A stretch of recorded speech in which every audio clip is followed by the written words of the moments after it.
Olá a todos, aqui é o professor Cláudio e hoje para falar sobre um lugar, um espaço, um ponto geográfico, sabe-se Deus onde, que se tornou extremamente importante e difundido no mundo ocidental, sobretudo pela influência do cristianismo. Eu irei falar sobre este lugar que em nosso imaginário cristão, em nossa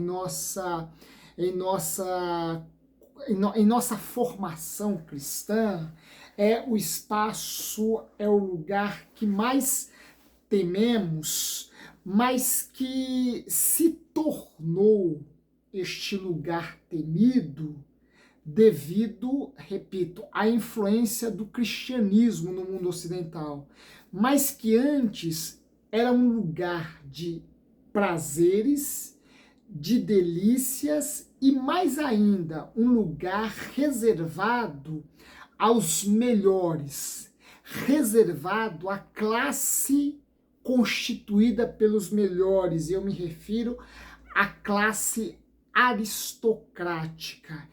Este lugar, talvez vocês já devam ter se antecipado, ter inferido, este lugar é o inferno, ou Hades, mas que não surge no mundo ocidental no contexto do advento cristão e nem era considerado originalmente como um lugar de tormento, de sofrimento.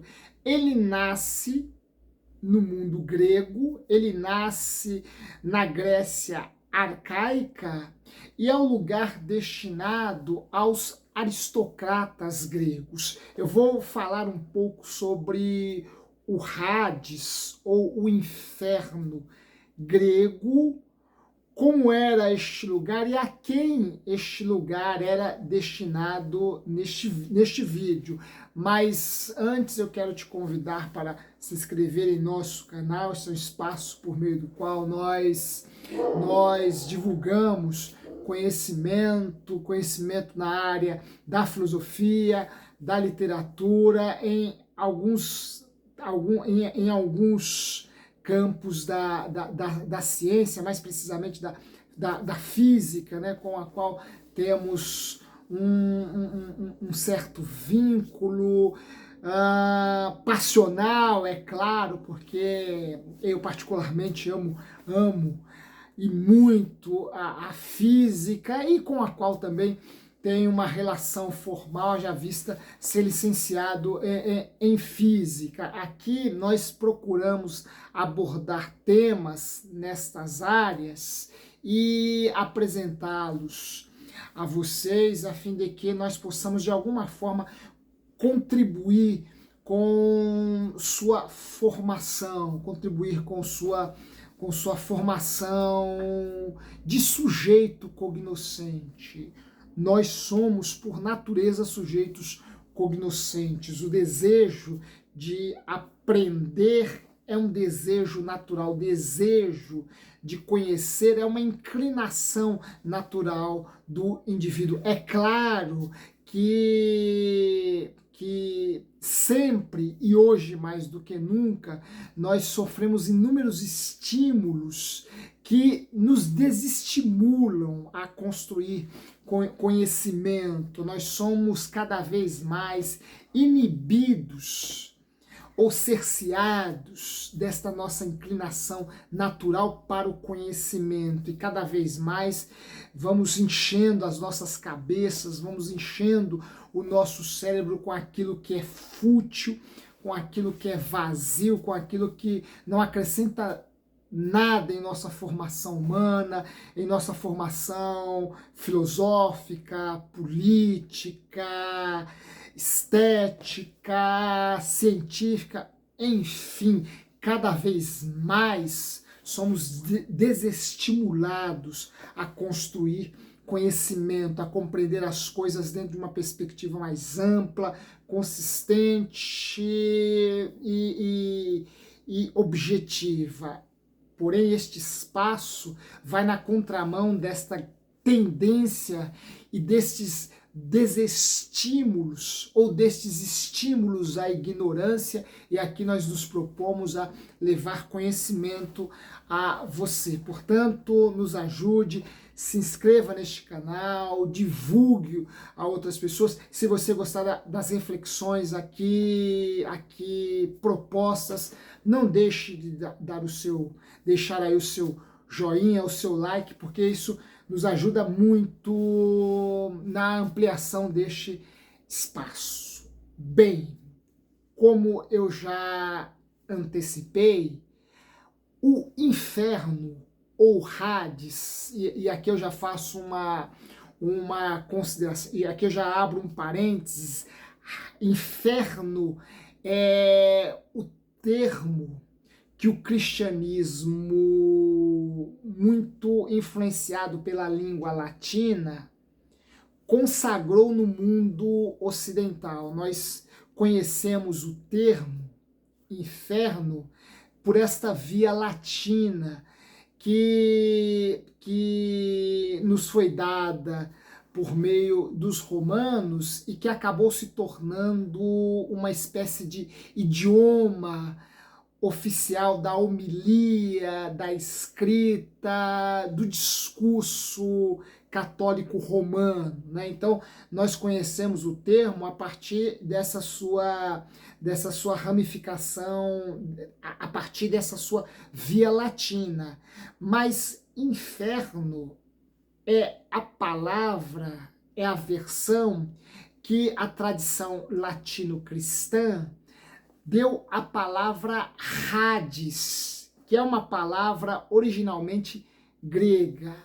Ora, foram os gregos que conceberam primeiramente a palavra inferno ou a palavra Hades. E o registro, os primeiros registros que nós temos acerca do inferno, do Hades, estão inseridos na poesia homérica. Portanto, os primeiros registros que nós temos dessa palavra nos reportam a obra de Homero, e aqui nós nos referimos ao século VIII antes de Cristo, quando a Grécia ainda era uma Grécia arcaica.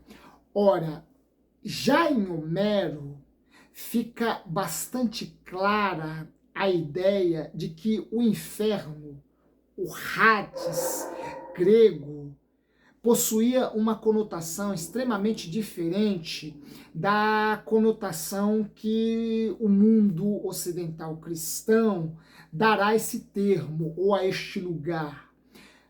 Em Homero, o inferno é, sobretudo, o inferno aristocrático. Ora, o inferno estava destinado a uma classe. E qual classe? A classe dos melhores.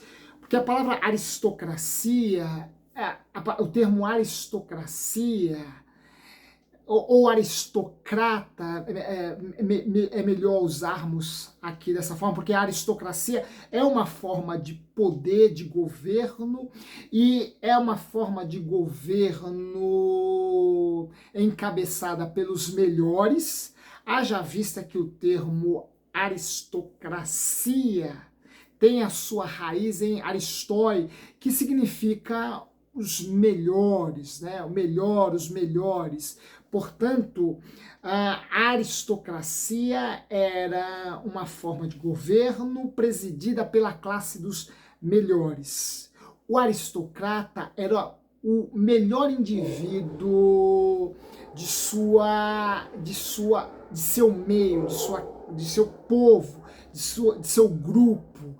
Ora, ele era o melhor no domínio das armas, ele era o melhor no domínio das ciências, ele era o melhor no domínio da filosofia, no domínio da história, no domínio de suas habilidades políticas. O aristocrata era um indivíduo que tinha determinados talentos que o faziam se sobressair aos demais. Quando nós nos referimos à aristocracia, repito, esse é um termo ou uma forma de governo político que nasce com os gregos, nós estamos aqui nos referindo ao governo ou ao poder que é exercido pelos melhores de um determinado meio, de um determinado grupo, de um determinado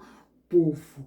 Em Homero, o conceito de inferno, o Hades, está destinado a uma classe. E vejam que coisa interessante, né? Aqui nós temos um espaço, um lugar que existe para além desta vida, é um lugar para além de nossa geografia terrena, e que é um lugar destinado a uma determinada classe, a classe dos melhores.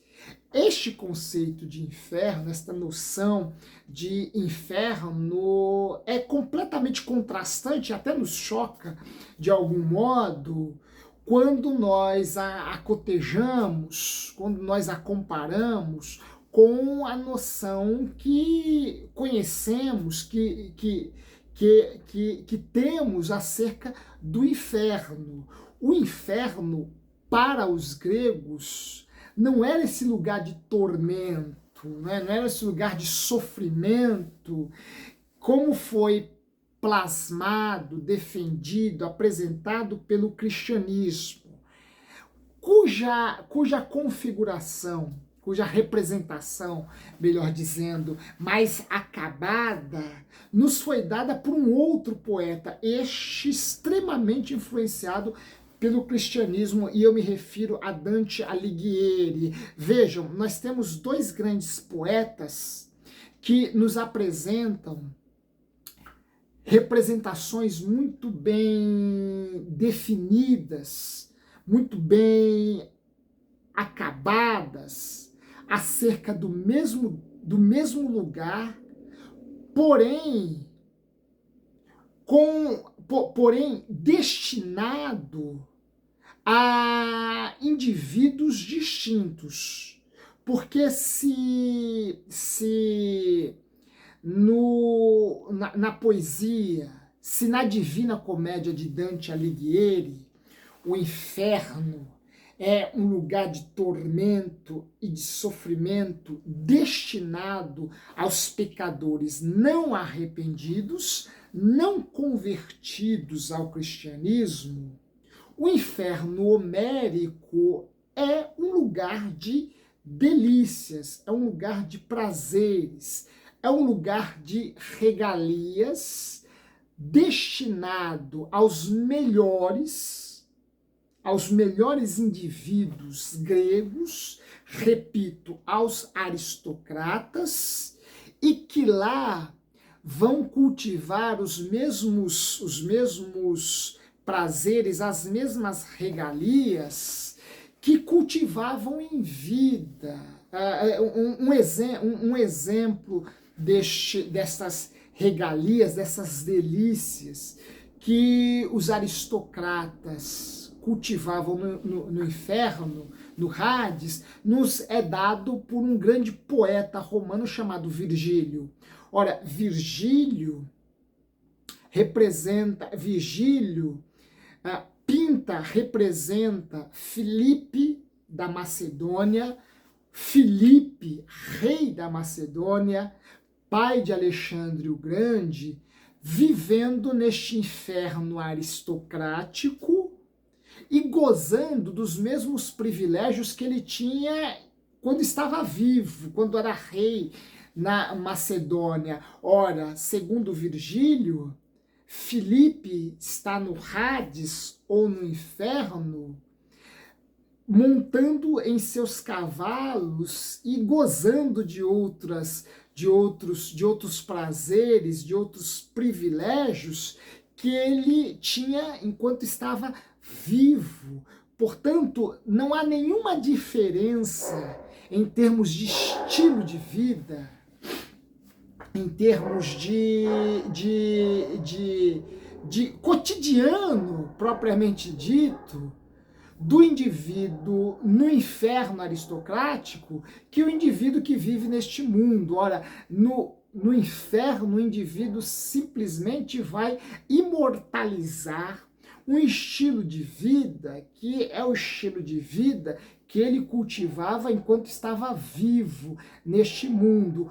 O Filipe da Macedônia, pai de Alexandre o Grande, lá no Hades, segundo Virgílio, possui os seus cavalos e goza de outras tantas regalias. Portanto, o inferno é simplesmente a eternização de um estilo de vida que o indivíduo leva neste mundo. E aqui eu já faço uma consideração, eu já antecipo um elemento importante para a nossa discussão, que é o elemento da moral. Ora, o critério fundamental que permite ao indivíduo viver as mesmas regalias, os mesmos prazeres que ele vivia neste mundo, é um critério de classe e não é um critério necessariamente moral. Ora, o critério moral vai ser um critério muito defendido pelo cristianismo. Ora, o inferno será destinado aos homens maus, aos homens que realizaram más ações, aos homens que não praticaram o bem, aos homens que não praticaram a empatia, que não eram empáticos, aos homens que não praticaram a caridade. No inferno cristão, o elemento moral é um elemento fundamental e determinante. Já no inferno grego, o elemento determinante é o elemento classicista. Ora, o critério primeiro que assegura uma vida de regalias e prazeres no além é um critério de classe. O indivíduo tem que pertencer à classe dos melhores, ele tem que pertencer à aristocracia. Portanto, aqui nós vemos uma grande diferença entre o conceito de inferno grego e o conceito de inferno cristão. Ora, o inferno aristocrático Homero tem um ponto geograficamente localizado ou localizável. Ele está nos extremos, no ponto oposto dos oceanos, ou seja, ele está para além dos oceanos. Os oceanos, lembremos, os oceanos ou os mares que eram dominados, né, governados por Poseidon, né, em tempos em que Aquaman se tornou uma figura muito badalada pelo cinema, né? Poseidon nos soa até um pouco familiar, né? Poseidon é a divindade que rege os mares, de tal modo que o oceano ou os oceanos o oceano dominado por Poseidon impõe aos homens um certo temor, um certo receio. Nesta Grécia arcaica, não era um ato racional explorar, mergulhar a fundo, mergulhar adentro, desbravar os oceanos em todos os seus extremos porque, para além dos extremos, havia um mundo que não era um mundo destinado aos mortais. Era um mundo desconhecido e regido por determinadas forças, por determinadas divindades que procuravam impor certos limites entre aquele mundo e o mundo dos homens. Daí Homero situar o inferno neste extremo, que é um extremo que jamais deveria ser conhecido pelos homens nesta vida, neste mundo. O inferno aristocrático, o inferno homérico, está situado no extremo oposto do oceano, portanto, um lugar inalcançável, inatingível pelos mortais, extremamente desconhecido. Este inferno não era dividido em setores, até porque não havia uma hierarquização deste inferno grego. Este inferno era uma grande esplanada, né? Não havia setores, e não havia por uma razão muito simples. Por quê? Porque este inferno estava destinado apenas a uma classe, a classe dos melhores.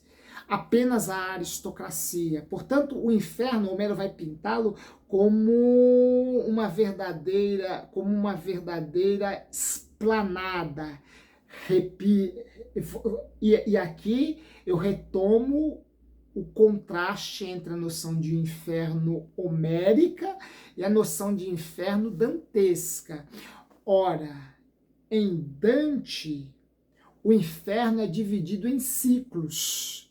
Você tem 9 ciclos, um ciclo com um diâmetro mais amplo, outro ciclo com um diâmetro menor, outro ciclo com um diâmetro menor ainda, de tal modo que este inferno forma um cone constituído por 9 ciclos concêntricos e que são configurados à maneira de um cone inverso, sendo que no ciclo mais profundo estão os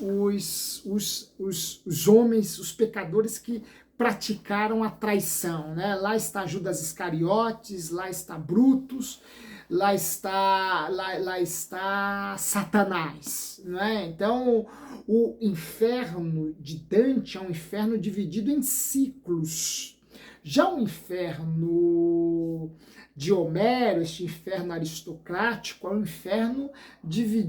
inferno que, na verdade, é uma grande esplanada. Nele não há setores, porque nele não há classes, nele só há uma classe, e logo nele não há hierarquia social, né? Nele não há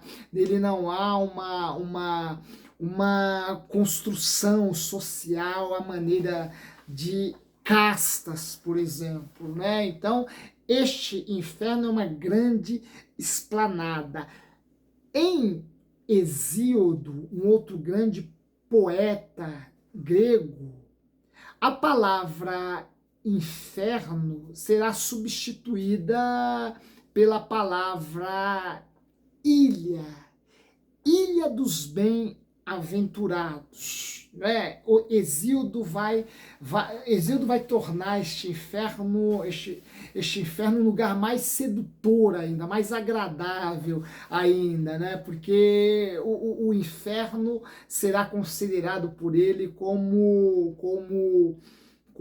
uma ilha, né? E uma ilha destinada aos bem-aventurados, né? E quem são os bem-aventurados? Ora, são os homens que tiveram uma vida, que cultivaram uma vida feliz e que praticaram atos de heroísmo. Esta ilha que Hesíodo vai representar, né? E Este conceito de ilha aqui não é apenas uma mudança terminológica, mas é também uma mudança conceitual, uma mudança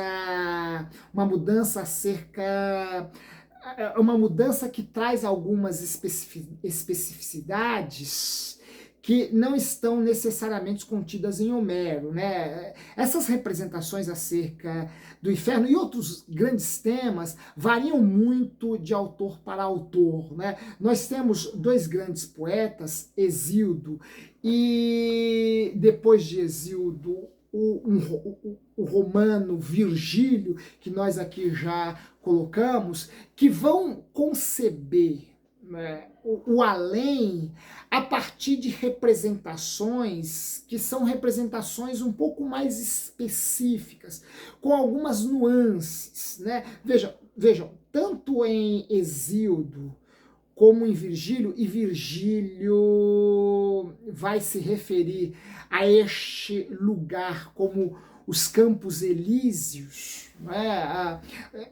Nós temos a palavra Hades em Homero, nós temos a palavra Ilha dos Bem-aventurados, nós temos, aliás, a locução Ilha dos Bem-aventurados, e nós temos a locução Campos Elíseos em Virgílio, né? Homero prefere Hades, Hesíodo vai preferir o conceito de ilha dos bem-aventurados, Virgílio vai preferir o conceito de Campos Elíseos, mas tanto Virgílio quanto Hesíodo, ao conceberem a ilha dos bem-aventurados ou os Campos Elíseos, vão acrescentar certas nuances que faltam, por exemplo, em Homero.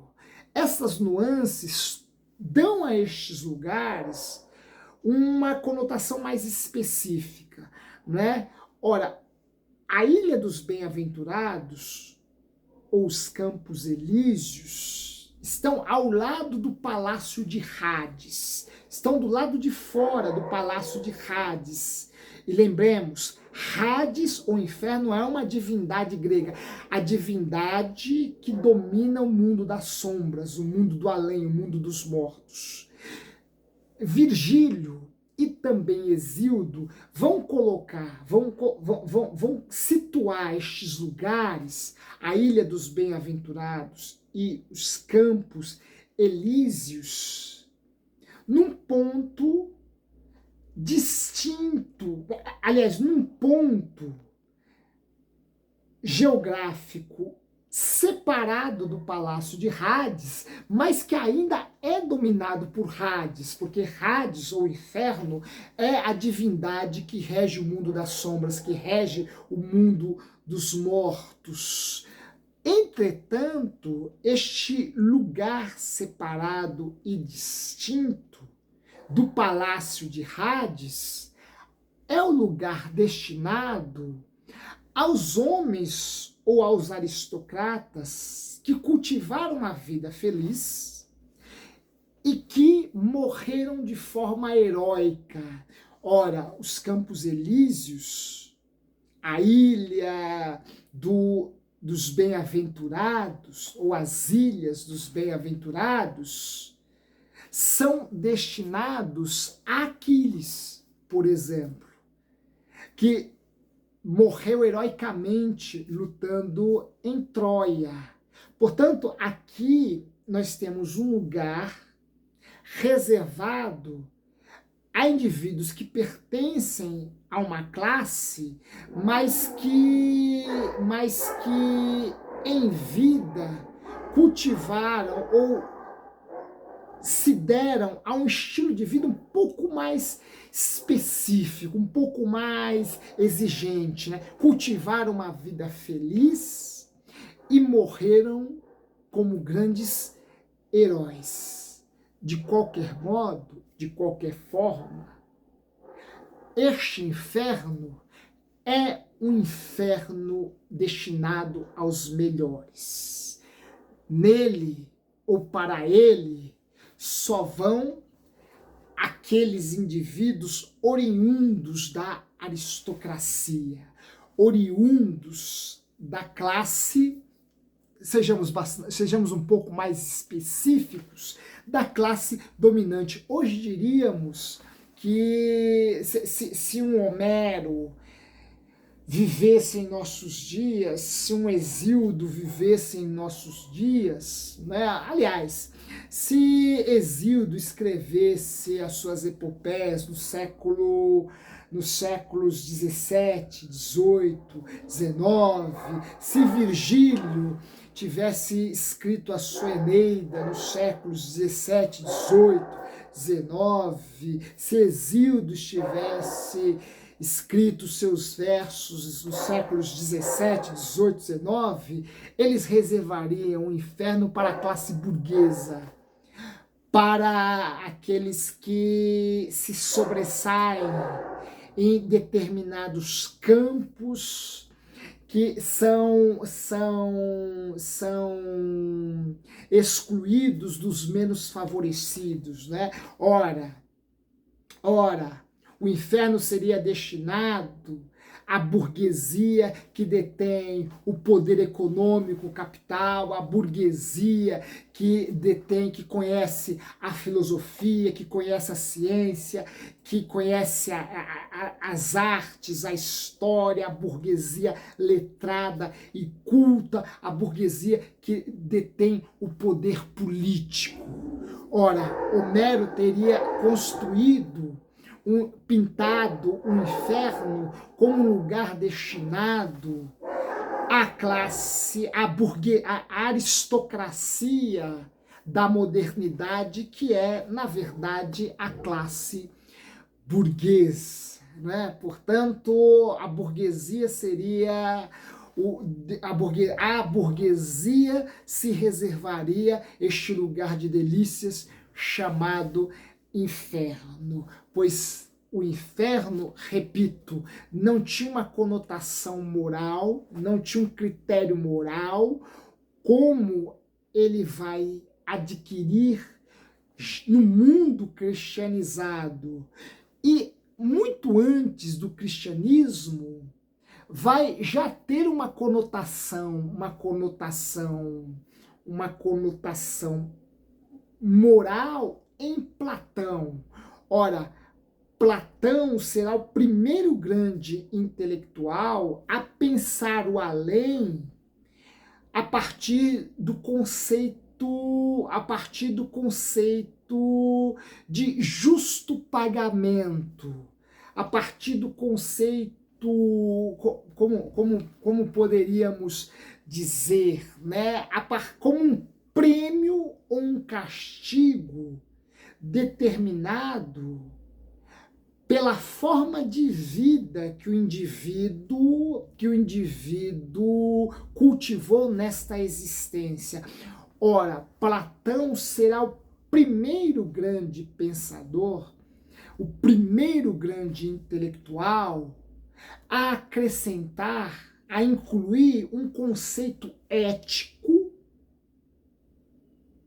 como fundamento a determinar a sorte do indivíduo no além. Ora, já não será mais um conceito de classe, mas um conceito ético que servirá de critério para determinar se o indivíduo no além merecerá uma vida bem-aventurada ou uma vida de muitos padecimentos, de muitos sofrimentos. Este intelectual, este filósofo, Platão, vai incluir como fundamento de destinação à eternidade, destinação à vida no além, um critério ético. Portanto, Platão vai se deslocar, vai pensar o além, não rigorosamente a partir de uma situação de classe, mas de uma situação, de uma conceituação ética, o além. Porque em termos de organização política, Platão ainda está muito preso a conceitos aristocráticos, mas há nele já uma abertura para pensar o além a partir de fundamentos éticos. Eis aí mais um motivo que nos mostra o quanto que Platão foi importante para a construção do pensamento cristão ou da teologia cristã. Agostinho que nos diga. Mas o que eu quero deixar bem claro aqui é que a ideia de inferno nem sempre foi concebida de forma universal. Ela esteve muito atrelada, ou ela está muito atrelada, às determinações históricas, às determinações políticas e econômicas que são encabeçadas por certas classes. Ora, houve um tempo em que o inferno era uma ilha destinada aos bem-aventurados. Hoje, neste mundo cristão, o inferno é destinado aos pecadores,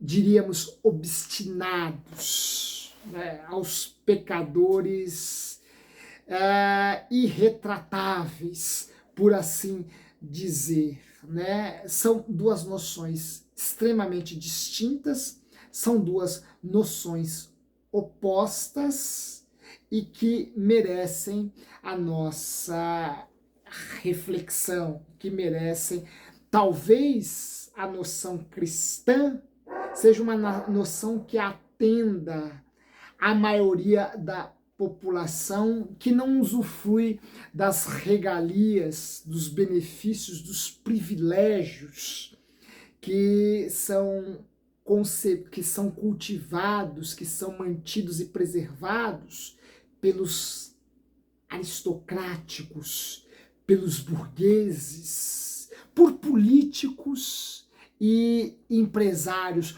por gente que detém o poder econômico e o poder político, e por isso cultiva prazeres e delícias que são inimagináveis a um homem simples, a um homem pobre, a um homem humilde. Talvez a noção de inferno cristã tenha como objetivo fazer justiça a este homem pobre, a este homem humilde, a este homem excluído, a este homem marginalizado, a este homem renegado a uma vida cheia de padecimentos e privações, e a ele se reserva um lugar melhor, o céu. Né? Há na noção de inferno cristã, uma noção de justiça social que não havia na noção grega e que atemoriza e arrepia os homens que detêm o poder, os poderes político e econômico e estão pouco se importando com os menos favorecidos. O que eles se importam mesmo é manter, conservar o seu patrimônio, seja ele econômico ou político, e ampliá-lo das formas mais escusas, das formas mais sórdidas e execráveis possíveis. Eis aí os esquemas de corrupção na política, eis aí o escândalo das lojas americanas que não nos deixam mentir. Ora, dizer que estes homens, para além desta vida, lhes está reservado um lugar onde estas mesmas delícias, os mesmos prazeres, os mesmos privilégios lhe serão mantidos, não me parece um conceito de justiça, muito menos de justiça social. Nesse aspecto, penso que o cristianismo procura fazer mais justiça aos excluídos e aos marginalizados. Forte abraço, até uma próxima. Se você gostou deste vídeo, não esqueça de deixar o seu like aí e se inscrever em nosso canal. Forte abraço e até a próxima.